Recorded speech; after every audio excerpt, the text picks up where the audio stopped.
जो लॉ है वो अमीरों को सुविधा देने के लिए और गरीबों को सज़ा देने के लिए बना है। आप जब भी मूवीज देखते हो you see a lawyer entering the court room और उसके अराउंड इतना ड्रामा होता है, इतनी स्पाइसेस होते हैं। आपने लॉयर बनना क्यों चुना? जो आप कोर्ट रूम में देखते हो that is just the tip of the iceberg. वो तो सबसे इजीएस्ट काम पार्ट आई होता विल है। से, बिकॉज जो सारा major work of a lawyer होता है वो बिहाइंड द कोर्ट होता है। हेलो दोस्तों, स्वागत है आज के एपिसोड में। और आज का एपिसोड बहुत ही ज़्यादा इंटरेस्टिंग और इन्फॉर्मेटिव होने वाला है, क्योंकि आज जिस टॉपिक की हम बात कर रहे हैं इस पे जल्दी कोई बात नहीं करता है। हमारी यंग जनरेशन में तो बिल्कुल ही इंटरेस्ट नहीं है, और वो टॉपिक है लॉ। जब तक हम किसी ऐसी सिचुएशन में नहीं होते हैं कि हमें इसकी ज़रूरत पड़े, हम इस बारे में ना बात करते हैं ना ही सुनना चाहते हैं। तो इसलिए आज की जो हमारी गेस्ट हैं वो नई जनरेशन लॉयर हैं, और उनसे आज हम बात करेंगे और समझेंगे importance of law in daily life. तो चलिए बिना टाइम वेस्ट करें हम मिलते हैं अपनी गेस्ट से और आज का एपिसोड शुरू करते हैं।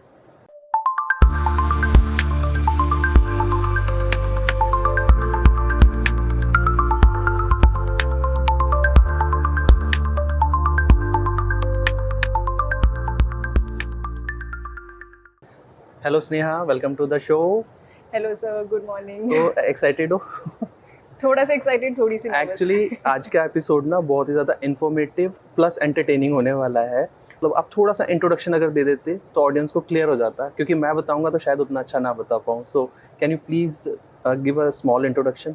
Of course. Hi, I am Sneha. I am a lawyer by education and by training, and I'm currently working in a university setting where my role spans from legal compliance to education strategist, and I am here to talk about law today. And let's get into it. Yes. Okay, आपका introduction बहुत भारी सा लगा मुझे, तो मैं बता देता हूँ। Sneha young generation, new generation lawyer है। तो लॉ टाइम टू टाइम जैसे चेंज होता है, इस तरीके से लॉयर भी टाइम टू टाइम अपडेट होते जाते हैं। तो स्नेहा से आज हम जानेंगे और समझेंगे जो करंटली लोगों का पर्सपेक्टिव लॉयर्स को लेकर के होता है स्नेहा सोसाइटी में। वो मतलब बहुत ऑनेस्टली, मतलब मैं बोलूँगा कि बहुत नेगेटिव होता है, कि लोग डरते हैं कि लॉयर्स के पास जाने में, और ऐसा परसेप्शन बना दिया गया है सोसाइटी में कि अगर लॉयर के लपेटे में आप आ गए किसी भी सिचुएशन में तो बहुत परेशान हो जाते हैं। कईयों की ऐसी स्टोरी सुनने को मिलती है। तो सोसाइटी ने एक माइंडसेट बना लिया है। तो हम स्टार्ट करते हैं पॉडकास्ट इसी क्वेश्चन से कि सोसाइटी में लॉयर्स को लेकर उनकी इमेज इतनी ख़राब क्यों है? I think I will agree कि सोसाइटी में जो इमेज है जो लॉयर्स की है वो बहुत ख़राब है और ख़राब होती जा रही है। But I will also disagree to this fact कि लॉयर्स ऐसे होते हैं, बिकॉज आई रियली थिंक जो लॉयर्स होते हैं वो नॉट ओनली हार्ड वर्किंग होते हैं but they are working for the society and they work with in the society. तो इमेज खराब है बट लॉयर्स ऐसे नहीं है। That is what I will say. और एक्सेप्शंस होते हैं सर, वो तो सारे लॉयर्स ऐसे नहीं है बेसिकली। करेक्ट, सब लॉयर्स ऐसे नहीं है, और एक्सेप्शंस तो आपको हर प्रोफेशन में मिलेंगे। तो आई एम श्योर कि there are lawyers who might not be as nice as I want to show them, but I think lawyers hard working होते हैं और अच्छे भी होते हैं। मतलब आपकी बात समझ गए, क्योंकि सबको आप एक साथ नहीं कह सकते। लॉयर वर्ड में तो सारे आ गए, कुछ एक की वजह से शायद ये एक अनफॉर्चुनेटली सबको लपेटा जाता है कि लॉयर्स ऐसे होते हैं। क्योंकि जिनके एक्सपीरियंसेस खराब होते हैं वो डेफिनेटली शेयर करते हैं, और ये इंडस्ट्री भी ऐसी है कि वर्ड ऑफ माउथ बहुत ज़्यादा मैटर करता है इसमें। और सर लॉयर की इमेज भी ऐसी है क्योंकि जो लॉ खुद भी है, it's a very complex profession. आपको पता नहीं होता है कि what is happening in the courtrooms या in the legal arena। वो उसके लिए you have to be in the system, you have to understand the law to remove that complexity। तो I think the major problem is because कि बहुत ज़्यादा complex है, law itself is very complex, बहुत ज़्यादा intimidating है because we don't know, it's an unfamiliar space। So I think इसीलिए it's easy to make a perception about lawyers, और जो negative में बनता है it is again because it's a very complex profession। Okay, तो स्नेहा सबसे पहले मैं ये जानना चाहता हूँ कि जितना सिनेमा में कोर्ट-रूम ड्रामा दिखाया जाता है, रियलिस्टिक में कितने % मैच करता है उससे? क्या वैसा ही होता है? क्योंकि ऑनेस्टली बहुत लोग हैं जिन्होंने शायद अपनी लाइफ में कभी कोर्ट-रूम में एंटर भी नहीं किए होंगे। तो आपके थ्रू मतलब उनको पता चलेगा कितना सिमिलर होता है? 0%। 0%? एकदम भी सिमिलर नहीं होता है, बिकॉज आई थिंक आप जब भी मूवीज देखते हो you see a lawyer entering the court room और उसके अराउंड इतना ड्रामा होता है, इतनी स्पाइसेस होते हैं, he is making like a big speech in front of the जज। बहुत ज़्यादा इमोशनली खेलते हैं when it comes to cinema. But असली में जो कोर्ट रूम्स होते हैं it is much more boring.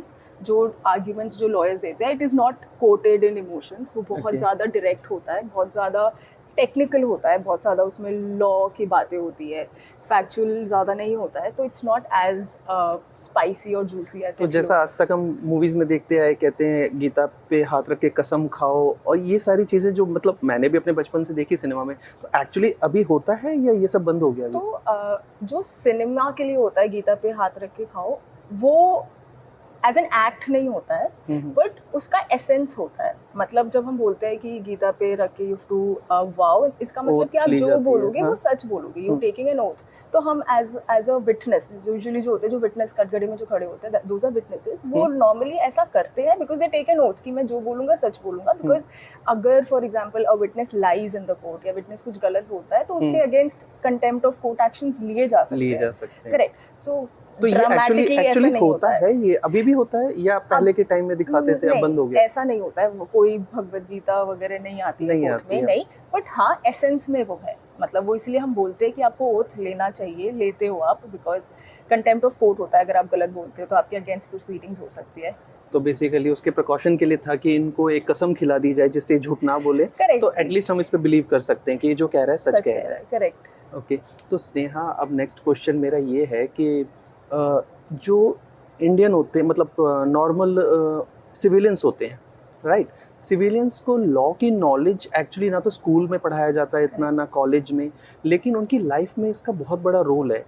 लेकिन जब तक उनके साथ कोई ऐसी घटना ना हो, मिस हैपनिंग ना हो, या उसके सराउंडिंग में ना जाए, तब तक उनके पास कोई चांस नहीं होता ये समझने का। और जब वो इसके लपेटे में आ जाते हैं, कोई केस हो गया, कोई कुछ ऐसा हो गया, उसके बाद उनको नॉलेज ही नहीं होती, फिर वो पूरी तरीके से डिपेंडेंट हो जाते हैं, कहीं नॉलेज किसी से मांग रहे हैं, किसी कुछ कर रहे हैं। तो ये अवेयरनेस इतनी कम क्यों है हमारी सोसाइटी में लॉ को लेके? क्यों नहीं कुछ ऐसा अभी तक किया जा रहा कि शुरू से ही स्टडी में डाला जाए इसको, कि बेसिक लॉ, बेसिक राइट्स कुछ पता होने चाहिए सिविलियंस को? आई थिंक आपने ये बहुत इंपॉर्टेंट क्वेश्चन रेज करा है, बिकॉज ऑल्सो इट्स बिकॉज एक तो ना, ignorance of law is not an excuse. I think ये हम सबको पता होना चाहिए कि just because you don't know the law, it does not mean you can be prosecuted in the law.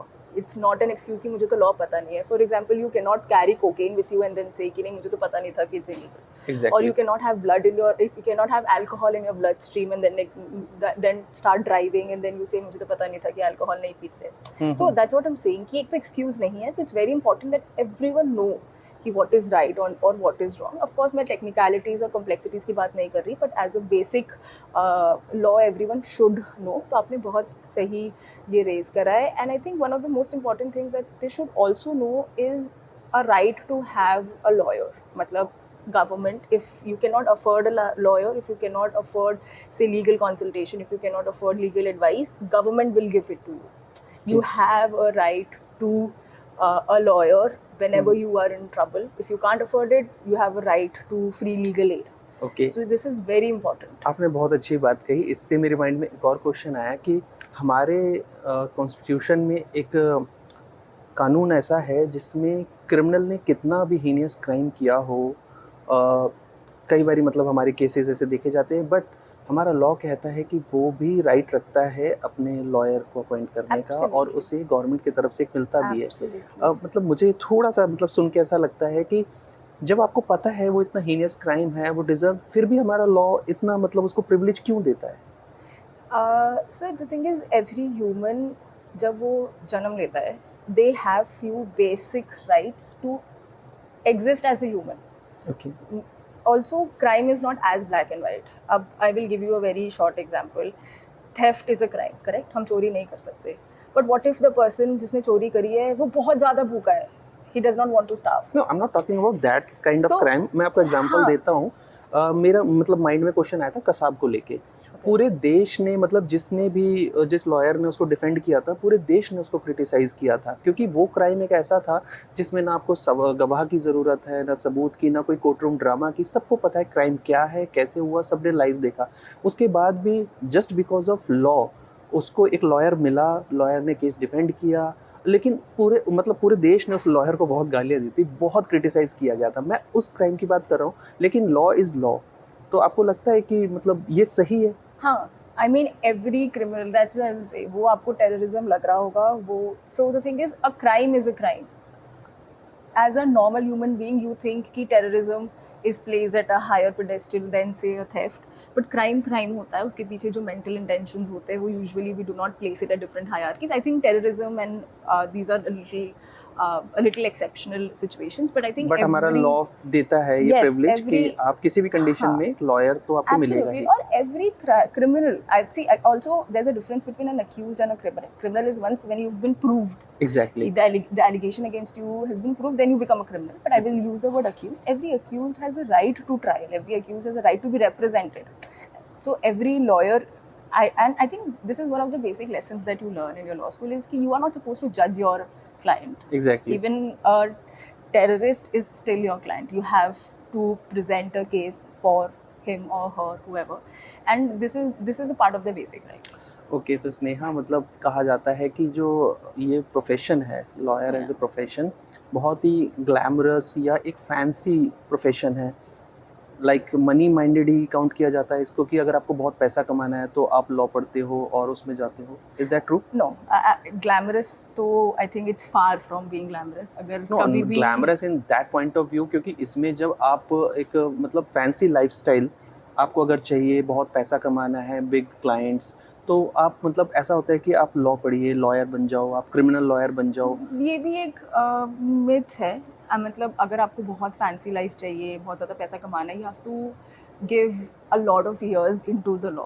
आप कभी यंग लॉयर को नहीं देखेंगे, फर्स्ट जनरेशन लॉयर्स को. Definitely, मतलब कि उसमें तो with the बहुत fancy time car, लगता है उसमें उस level बहुत पे time पहुंचने लगता है, में. बहुत पेशेंस लगती है. And if they earn big, except we'll keep aside the corrupt or the bad ones, but agar jo the lawyers who make big in life is because they have expertise over knowledge which is very scarce. Not everyone knows. आपने अभी एक जब हम बात कर रहे थे आपने एक वर्ड यूज करा था कि एक लॉयर का जो मेन काम होता है वो होता है अपने क्लाइंट को इनोसेंट प्रूफ करने के लिए उसको उसका वो पर्सपेक्टिव रखना कोर्ट में चाहे वो क्रिमिनली क्यों ना हो. जैसे क्रिमिनल लॉयर्स जो होते हैं वो Defense lawyers. Just because they are charging वो उनका क्लाइंट है तो वो जानते हुए भी कई बारी कि हाँ इसने क्राइम किया है दैट डजेंट मैटर कि वो इनोसेंट है वो जानते हुए भी उसको इनोसेंट प्रूव करने के लिए मतलब अपना सारा जितना उनका ज्ञान होता है सब होता है वो सब लगा देते हैं जस्ट बिकॉज कि वो उसको पे कर रहा है और वो उनकी ड्यूटी बन जाती है कि इसको फ्री कराना है. Do you think is ethically right? Yes, see, that is what I'm saying. It is ethically right. No matter कितना बड़ा crime करा हो, he has the right to get a defense. And as a lawyer, आपका काम है to make the best out of, make the best case. I'm just curious about अगर that situation. नहीं, so कि if being also, a human. हाँ, नहीं, and also ये जो आपका जो suspicion और डर आ रहा है, it is because I think you have a lack of trust in the judiciary process. Lawyer से भी बड़ा एक process है. There's a judge sitting. He or she or the judiciary will have information on both the sides. There'll be evidence. अगर एक defence lawyer काम कर रहा है तो वैसा एक स्टेट प्रोसिक्यूटर भी तो काम कर रहा है ना. Okay.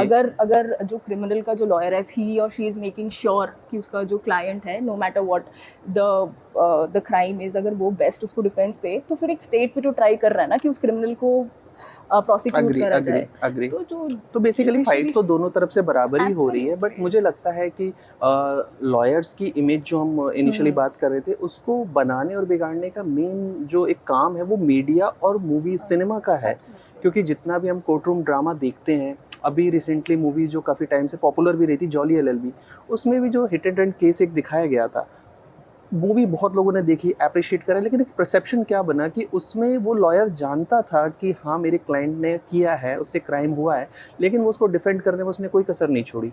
वो उसको पूरी कोशिश की कि नहीं मैं इसको रिलीज़ करा दूँ. तो कहीं मैं उस एंगल से पूछ रहा था कि मतलब बीइंग अ ह्यूमन एथिकली कहीं ना कहीं अपने प्रोफेशन को आगे करके आप एथिक्स को पीछे कर देना कहीं हद तक ठीक होता है? सर अब द थिंग इज ये भी तो एथिक है of the lawyer to make the best case of the client. That is also a part of ethics. वो that's what I am saying. आप क्योंकि हम ना because we are not in the system मुझे हमें ऐसा लगता है कि ये क्राइम किया इसने because so therefore he is a criminal and therefore he should not be allowed to be presented in the case. नहीं, बिकॉज जो भी क्राइम भी करता है I am not defending any criminal here. Of course crime is bad, it should be punished and like there should be state who should be after Agreed. It. सारी punishments मिलनी चाहिए and there are rigorous punishments. I mean imprisonment, capital punishment, there are a lot of punishments for them. But I also think कि the person who has done that crime has a right to be presented before the court. उसको court के पहले कौन लेके जाएगा? Who will make sure कि जो criminal है या जो भी accused है he is brought into the court? Who will do that? Obviously उसको lawyers. जज के पहले कौन लेके जाएगा? Who will make Lawyers. sure कि उसका साइड प्रेजेंट हो? वो Exactly. खुद तो नहीं कर सकता. वो खुद नहीं कर That is सकता. what lawyers are there for. और एग्जैक्टली। हमारा जो इतना ज़्यादा सस्पिशन आता है कि ये एथिकली करेक्ट है, रॉन्ग है, it is again I will repeat myself, it is because हमें ट्रस्ट नहीं करते हम जुडिशरी प्रोसेस को. We have to trust the जज, we have to trust the judiciary process. Sneha, as a civilians मतलब कौन से ऐसे बेसिक लॉज हैं जो मतलब एक सिटीजन को पता होने चाहिए? करेक्ट. हाँ, this is again a very good question because there are lot of laws जो एवरी सिटीजन शुड नो. जैसे मैंने पहले बोला था, free legal aid, they should have an access to lawyer. Also second is right to privacy. For example, no one, including the police officers or a court or anyone, except they have the permission, they can't go through your phones, they can't go through your emails, they can't go through your laptops, they can't just barge in your house and check your things. So that you have a right to privacy.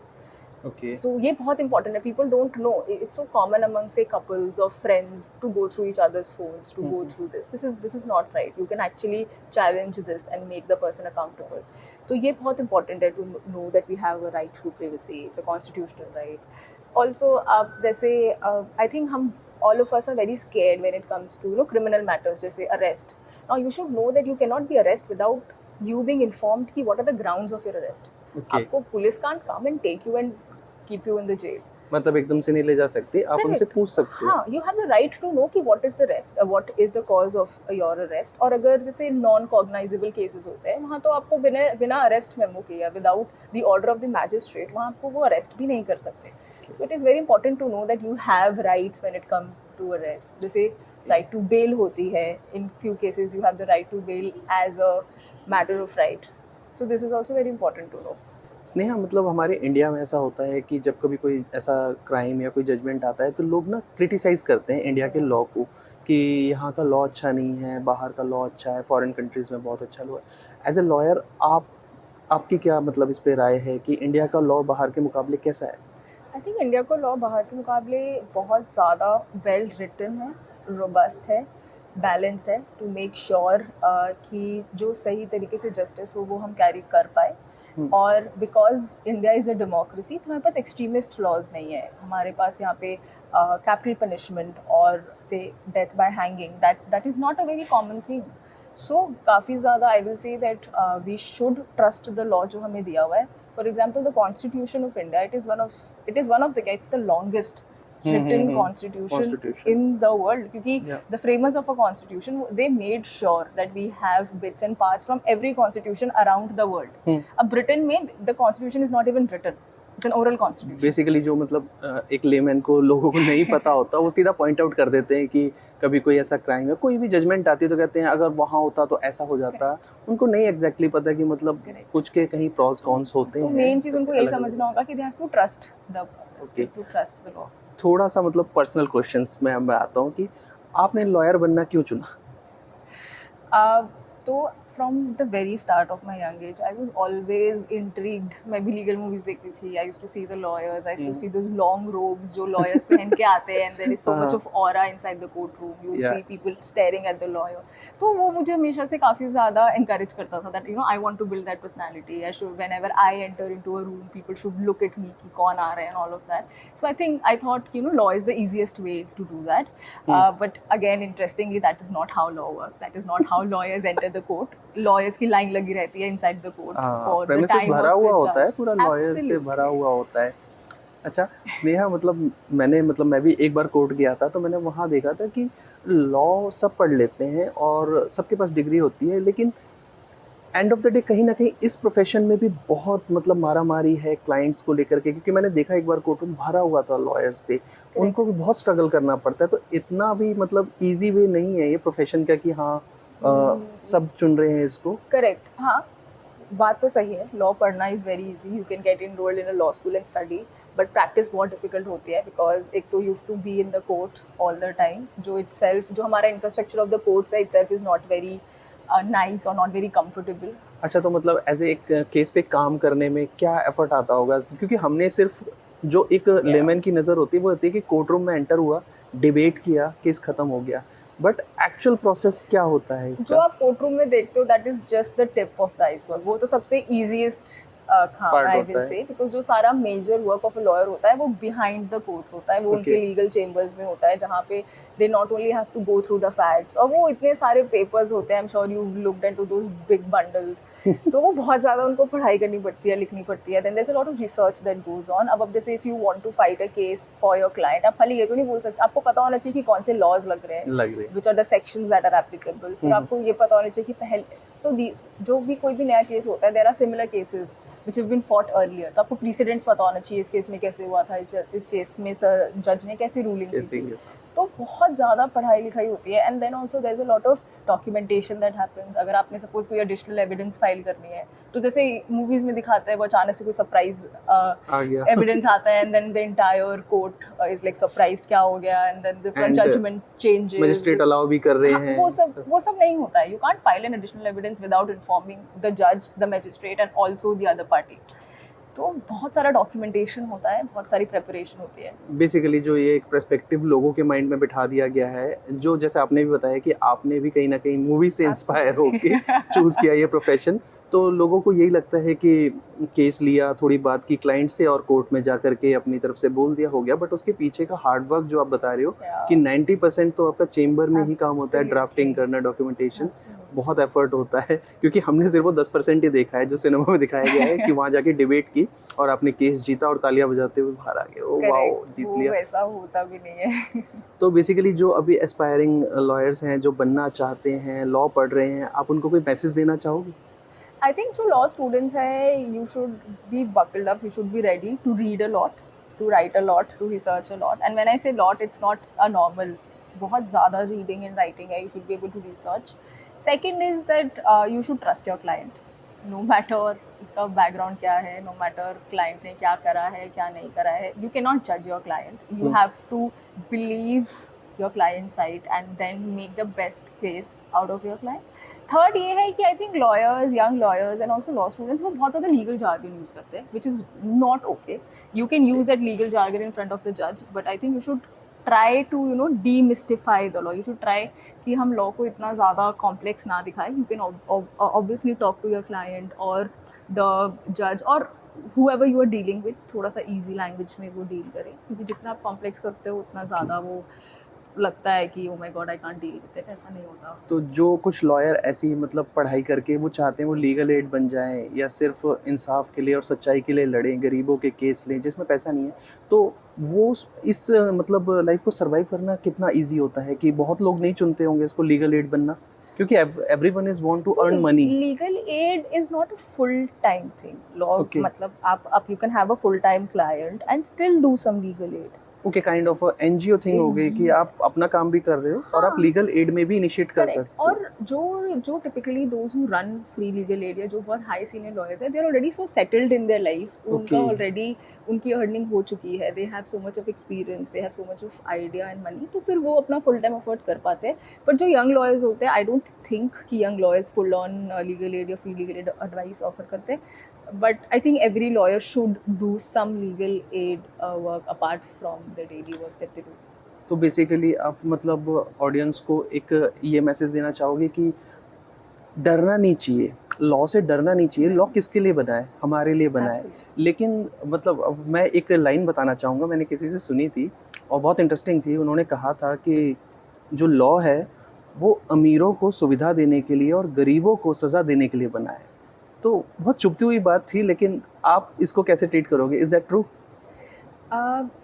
सो जो law itself है वो वैसे तो नहीं बना है. Law सबके लिए सेम है, लेकिन हमारी कंट्री में भी जो सिचुएशन चल रहा है होता है लॉ का, वो क्योंकि हमारे पास इतना ज़्यादा लीगल पेंडेंसी है, केसेस इतने सारे पेंडेंट है, जो जजेस है वो इतना ज़्यादा ओवरबर्डन्ड है विद बैग. जो हमारा प्रोसेस है वो स्टिल अभी बहुत ज़्यादा रिगरस है, बहुत ज़्यादा फ्लेक्सिबल नहीं है. इसीलिए एक ऐसा क्या होता है कि those who can afford good lawyers, they can get away with their things. Exactly. जो सीनियर लॉयर्स है, they will charge you lot of money, but because they are senior, they know the ways through the law, they can know. वो जल्दी हो जाता है. Correct, वो फटाफट कर लेते हैं. पर जो शायद थोड़े से they can't afford good lawyers, वो फिर फंस जाते हैं. बिकॉज वो जो लॉयर्स भी है, they go through the normal course of law, उस पर टाइम लग जाता है, there is pendency, there is a lot of. इसलिए कहा जाता है कि मतलब ये भी कहते हैं एक लाइन कि आजकल इंसाफ बहुत महंगा हो गया है. तो आई थिंक आपकी इस बात से रिलेवेंट है वो कि जब अच्छे लॉयर, गुड लॉयर आप हायर करते हो तो वो पैसा ज़रूर लगता है, लेकिन एटलीस्ट आपको जस्टिस जल्दी मिल जाता है। जस्टिस आई थिंक हमें इतना ज़्यादा भी पेसिमिस्टिक नहीं होना चाहिए, we should still be very optimistic कि even if it's not those very good lawyers या जो भी अगर गरीब भी है anything of that sort, they will get justice. थोड़ा टाइम लगता है, आई एम श्योर टाइम लगता है, but you should trust the process. That I really that is something that I want to keep telling everyone here. You have to trust the process. That is only how we can get the best out of the system. जब कोई अपने profession में होता है तो हर किसी को अपने प्रोफेशन का ऐसा लगता है कि ये बहुत ही मतलब मैंने गलत चूज़ कर लिया, या अगर चूज़ कर भी लिया तो इसमें बहुत स्ट्रगल है। तो सामने वाले को हर कोई ये कहता है कि मैंने तो कर लिया, तुम मत करना। आपके अंदर कभी ऐसी फीलिंग आई कि भाई मैं लॉयर बन गई, आप मत बनना? Maybe you can choose to practice or not. You can choose आपको कोर्ट्स जाना है कि नहीं जाना है, but I think you should study the law. जैसे हम बात कर रहे थे, everyone should know the law. जो law as a study है, that will literally open your eyes to पता होना ही चाहिए। correct. खाली basic law पता होना चाहिए, आपको basic systems पता होने चाहिए। You should know how to deal with a police officer. You should know how to file an FIR. You should know कि कौन से कोर्ट में कब जाना है। You should know कि सिविल लॉ क्या है, क्रिमिनल लॉ क्या है। This is very important because we are living with in the law. डरना नहीं चाहिए, थोड़ा सा नॉलेज के साथ अगर आप जाते हो या आपको कभी सिचुएशन फेस करनी होती है तो आप इजीली हैंडल कर पाते हो, क्योंकि जब नॉलेज नहीं होती तभी इंसान घबरा के थोड़ा ऐसा हो जाता है, बेबस सा हो जाता है, अरे अब क्या करूं। तो थोड़ा बेसिक नॉलेज तो होनी चाहिए। Sneha, thank you so much, आपने बहुत कुछ बताया, मुझे भी अभी पता चला, क्योंकि लोग इस बारे में सोचते ही नहीं है। अनटिल अनलेस वो एक सिचुएशन में ना फंसे तब तक वो ऐसे कंसिडर करते हैं हमें लॉ से क्या लेना देना। बट आपने बहुत अच्छी बात कही कि बेसिक लॉ तो सबको पता होना चाहिए। इवन जो एजुकेशन में भी कहीं ना कहीं हमें थोड़ा सा इंट्रोड्यूस करना चाहिए कि आपको पता होना चाहिए बेसिक लॉज। तो Sneha, thank you so much for your time. आप आए, आपने बहुत अच्छा एक्सप्लेन करा लॉ के बारे में। Thank you so much. Thank you so much to you to.